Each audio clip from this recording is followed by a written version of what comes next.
Di antara yang sering menghalangi kita, yang sering menghambat kita saat melakukan yang baik dan yang benar adalah penilaian manusia. Loh, memperhatikan penilaian manusia boleh, tapi dia tidak boleh sebagai variabel yang dipentingkan melebihi yang lain, melebihi ridho Allah, melebihi kebenaran dan kebaikan itu sendiri.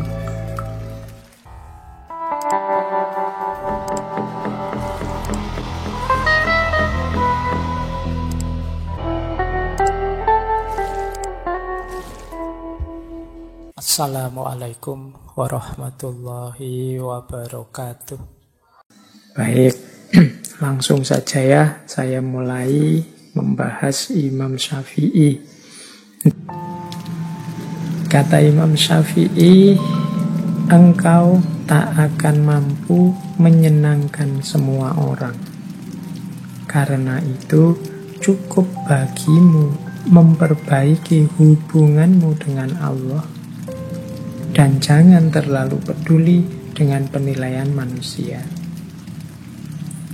Di antara yang sering menghalangi kita, yang sering menghambat kita saat melakukan yang baik dan yang benar adalah penilaian manusia. Loh, memperhatikan penilaian manusia boleh, tapi dia tidak boleh sebagai variabel yang dipentingkan melebihi yang lain, melebihi ridho Allah, melebihi kebenaran dan kebaikan itu sendiri. Kalau dalam bahasa nilai, pandangan manusia ini posisikan di level tersier. Kalau bahasa usul fikih mungkin ini levelnya tahsiniyat. Ada ndak apa-apa, ndak ada juga ndak masalah, jangan tergantung itu. Mungkin makomnya hanya makom kepantasan saja. Kalau kita melakukan yang baik dan yang benar, kok dipuji orang, kok orang menilainya juga baik, alhamdulillah. Tapi seandainya tidak dipuji sekalipun, bahkan dibenci, diiri orang, ya biar saja. Yang kita fokusi satu-satunya adalah ridhonya Allah, hubungan kita dengan Allah.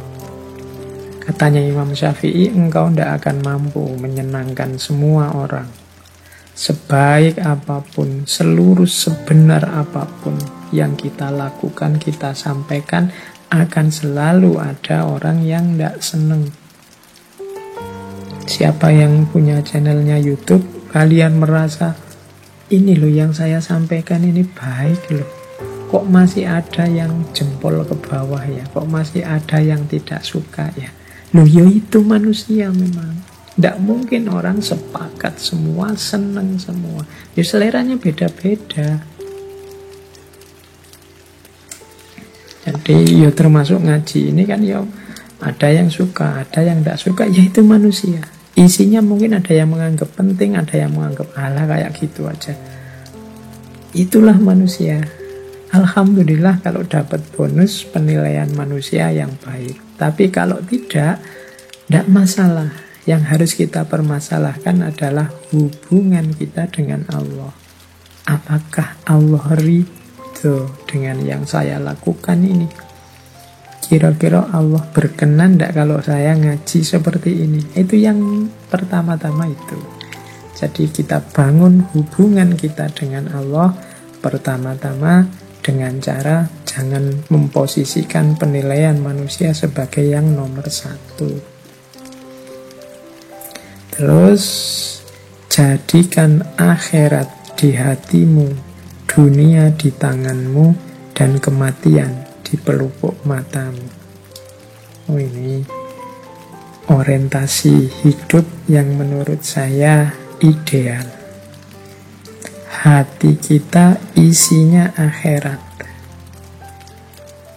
Akhirat itu hati itu kan sesuatu yang vital. Disitulah orientasi hidup kita bermula. Ala inna fil jasadi mudghah, itu kan kemarin kita kaji, itu dalam tubuh itu ada satu gumpal daging yang kalau dia baik, baik seluruhnya. Nah itu kan hati. Ini kalau hati ini isinya akhirat, ya berarti orientasinya ke atas, orientasinya vertikal, pada yang ketuhanan, yang ilahi. Karena di sanalah letaknya hidup yang sejati. Maka sarannya Imam Syafi'i, akhirat letakkan di hatimu. Yang kedua apa? Dunia letakkan di tanganmu. Ya kita butuh hal-hal duniawi untuk menjalani hidup di dunia ini. Harta dan lain sebagainya cukup letakkan di tangan, jangan taruh di hati. Diletakkan di tangan itu ya kalau hilang ya tidak masalah, nyari lagi.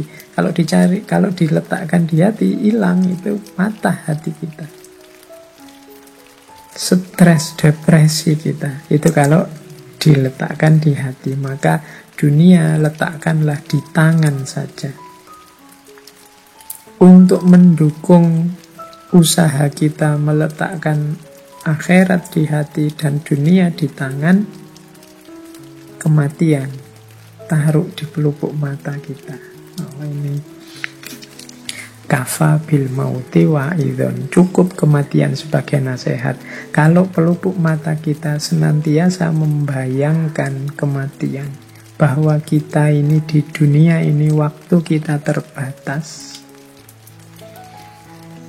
maka insya Allah hidup kita tertib, teratur, sadar tentang yang sejati, sadar tentang kehadiran Allah dalam hidup ini.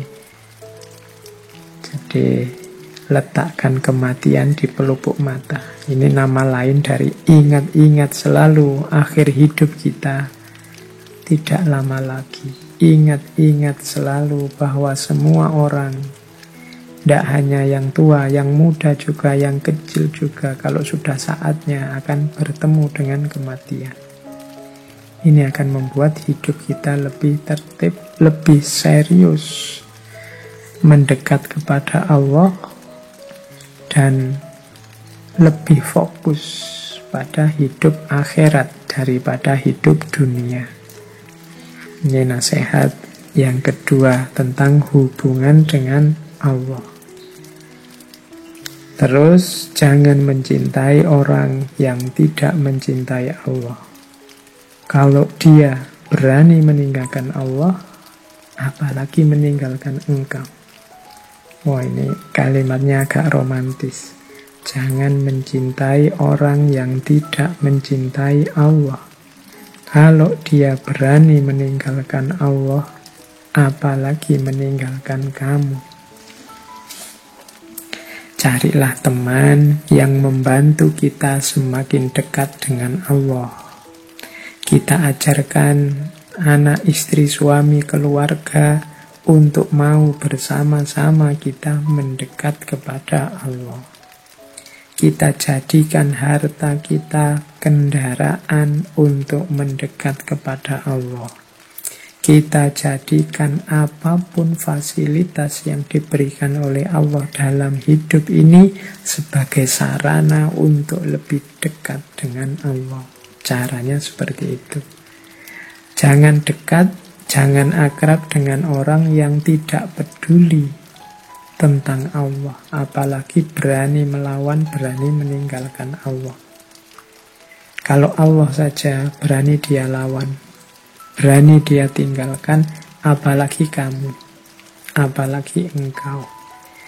Nah, ini putri-putri yang mau menikah, cowok-cowok yang sudah punya pasangan, coba dicek pasanganmu orang yang berani meninggalkan Allah atau tidak. Kalau dia berani, ya dinasehati biar tidak berani. Diberi wawasan-wawasan tentang Allah dalam hidupnya, tentang kehadirannya dalam hidupnya, tentang kekuasaannya dalam hidupnya, sehingga dia tidak berani lagi meninggalkan Allah.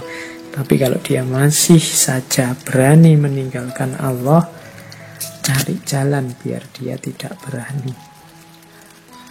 Oke, karena Allah saja setelah dia tahu bagaimana posisi, bagaimana peran, bagaimana kekuasaannya, setelah dia tahu ini kok masih meninggalkan, masih melawan, harus kalian hati-hati, apalagi hanya meninggalkan kalian, apalagi hanya mengecewakan kalian.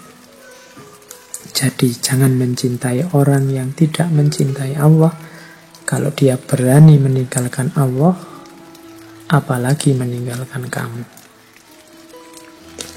Terus ini, jika semua orang menjauh ketika engkau mendapat kesulitan, maka ketahuilah Allah ingin membuatmu kuat dan Ia akan menjadi penolongmu. Kesulitan apapun yang kita hadapi, kalau menurut nasihatnya Imam Syafi'i ini, mari kita baca sebagai keinginan Allah untuk membuat kita kuat. Jadi apapun ujian, apapun kesulitan itu sebenarnya Allah ingin membuat kita lulus jadi orang yang lebih kuat karena berhasil menaklukkan kesulitan itu. Dan jangan lupa, Allah juga nanti yang akan menjadi penolong kita. Oke, jadi ini hubungan yang harus kita bangun dengan baik dengan Allah. Musibah yang membuatmu mendekat kepada Allah itu lebih baik daripada kenikmatan yang membuatmu jauh darinya. Nah, ini wasiat dari Imam Syafi'i. Berarti buahnya musibah antara lain harusnya semakin dekatnya kita kepada Allah. Yo, mari kita introspeksi ya. Karena seperti dawuhnya Imam Syafi'i ini, musibah yang membuat lebih dekat kepada Allah itu lebih baik daripada kita tidak diberi musibah, hidup lancar, enak terus, tapi jauh dari Allah. Lebih tragis lagi, musibah yang membuat jauh dari Allah. Ini lebih tragis karena di dunianya sudah susah, mungkin di akhiratnya juga susahnya double. Oke, mari kita bangun hubungan yang baik dengan Allah. Oke, saya kira itu untuk malam hari ini. Kurang lebihnya mohon maaf. Wallahul muwaffiq, wallahu a'lamu bissawab. Wassalamualaikum warahmatullahi wabarakatuh.